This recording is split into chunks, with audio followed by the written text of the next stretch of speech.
दोस्तों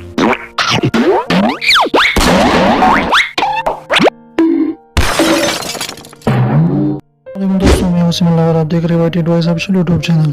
तो दोस्तों आप जो है मोबाइल के वॉल्यूम बटन्स के सिर्फ वॉल्यूम को बढ़ाने के लिए या वॉल्यूम को घटाने के लिए आप जो है यूज़ करते हैं, लेकिन इसके जो है और भी बहुत सारे यूज़ हैं। वॉल्यूम बटन से आप जो है किसी टेक्स्ट को अनडू यानी रिडू कर सकते हैं। अगर आप किसी टेक्स्ट को जो है ख़त्म करते हैं तो फिर से जो है अनडू या रिडू कर सकते हैं वॉल्यूम बटन से ही।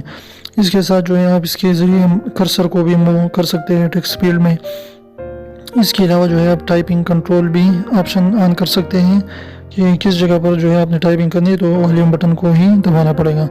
इसके साथ साथ जो है आप सर्विस को ऑन करने के लिए बस आपने जो है वॉल्यूम बटन पर क्लिक करना है, यानी डाउन या अप करना है।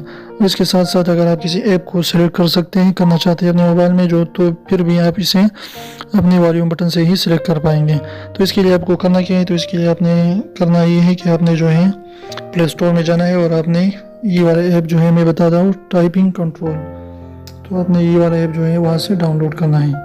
तो आप प्ले स्टोर में जल्दी से जाइए और ये ऐप जो है इंस्टॉल करें और इसको सारे के सारे जो है परमिशन दें और फिर इसके ज़रिए आप जो है वॉल्यूम बटन से बहुत सारे काम कर सकेंगे।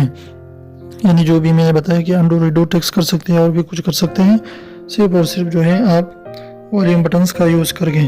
तो मेरी आपको छोटी सी वीडियो पसंद है तो प्लीज़ वीडियो को लाइक कर दीजिए, दोस्तों के साथ शेयर कीजिए, हमारे चैनल को सब्सक्राइब करना बिल्कुल ना भूलें और बेल आइकन को भी प्रेस करें ताकि हमारे नई वीडियोज़ की नोटिफिकेशन आप तक आती रहे।